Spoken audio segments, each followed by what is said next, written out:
E aí, meus queridos, tudo bem? Eu sou o Prof. Clayton Reis e essa é a resolução de mais uma questão da URGS de 2013 que fala sobre circuitos elétricos e a questão diz o seguinte: a figura abaixo representa um dispositivo eletrônico D conectado a uma bateria recarregável B que o põe em funcionamento.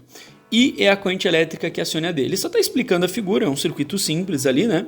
E a questão, o D ele funciona como se fosse um resistor, digamos assim, e a questão continua. A respeito desse sistema, considere as seguintes afirmações. E a gente tem 3 afirmações para verificar o que está certo ou errado. Bem rapidinho aqui, essa questão ela pega sensos comuns e trabalha em cima desses sensos comuns. Então, olha só, a primeira fala o seguinte, ó, as cargas elétricas de I são consumidas ao atravessarem D. Está errada essa afirmação. Então aqui já não entra sai a A e sai a E. Só, mas por que está errado? Está errado porque... diferentemente da ideia de uma fornalha, né, onde a gente joga carvão lá e ela queima esse carvão, consome esse carvão para conseguir movimentar, sei lá, o trem, alguma coisa assim, os elétrons não são consumidos, né? O que acontece? O movimento dos elétrons gera uma transformação de energia potencial elétrica em energia luminosa, em energia térmica, em energia sonora. Então ocorre uma transformação de energia elétrica em alguma coisa. Mas não é o consumo dos elétrons, né? Porque os elétrons a gente tem que entender que eles fazem parte da matéria. E a gente não consome matéria para gerar energia quando a gente trabalha com eletricidade. Beleza? Então a gente tem que entender isso. Não são consumidos. Uma analogia que eu faço é o seguinte. Pensa, por exemplo, num catavento, né? Esses geradores eólicos, eles transformam a energia do vento em energia elétrica. Mas como que eles fazem isso? Eles consomem o vento? Eles consomem o ar? Não, eles pegam a energia de movimento, a energia cinética do ar, mas não consome a matéria ar. Assim como um moinho d'água, ele não consome a água, ele transforma a energia de movimento da água em energia, né, cinética de rotação ou algum outro tipo de situação.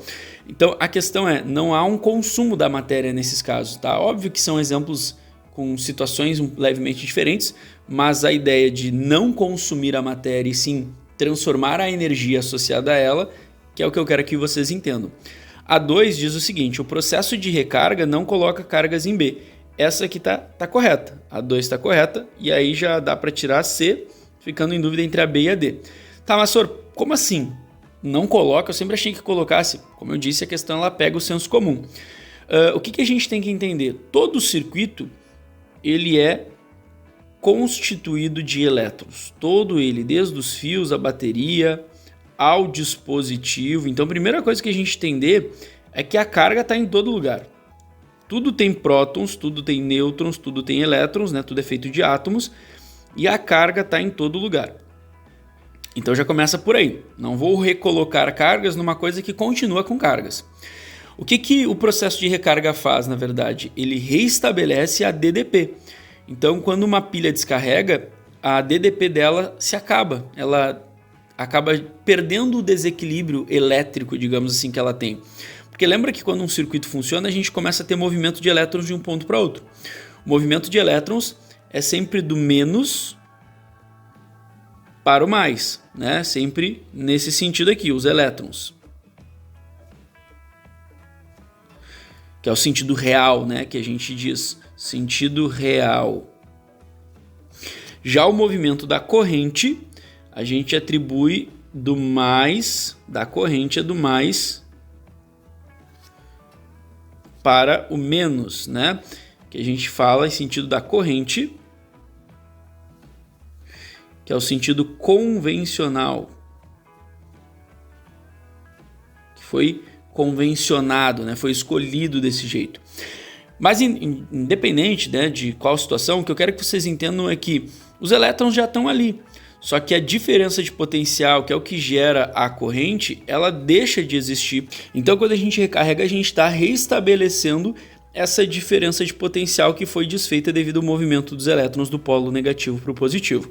Mas não está recolocando cargas porque as cargas sempre estiveram ali, né? Não sumiram as cargas da bateria. E 3. Toda a carga elétrica que atravessa D origina-se em B. Aqui está errado, né? E é um ponto de senso comum também que os alunos não entendem por que muito bem que está errado. Olha só, vamos entender, como eu disse, que tudo tem elétrons. E quando a gente diz que a corrente tem um fluxo, né, que é do mais para o menos, enfim, a gente tem que entender que isso é só um sentido para a gente poder trabalhar. Mas na verdade, quando as cargas se movimentam, né, os elétrons se movimentam no sentido real, do menos para o mais, cada elétron anda um pouquinho, como se fosse uma gigantesca fila. A gente chama inclusive isso de nuvem eletrônica. Cada elétron anda um pouquinho.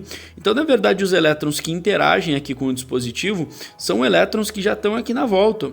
Não é um elétron que veio daqui e saiu correndo loucamente para chegar no dispositivo. Isso não existe. Até porque, em questão de escala, um comprimento de um fio numa casa, né, numa instalação, é imenso, né, dentro da escala eletrônica, né, dentro da escala dos elétrons ali. Tá? Então, não é o elétron que sai da fonte correndo. A gente tem um fluxo onde vários elétrons se movimentam e aqueles que interagem com o dispositivo provavelmente são os que já estão ali nas redondezas do dispositivo. Beleza? Então, essa afirmação está errada também. Olhando as alternativas, ficamos com a alternativa B, que é a resposta para essa questão. Espero que vocês tenham entendido, espero que vocês tenham gostado. Muito obrigado por assistirem até aqui.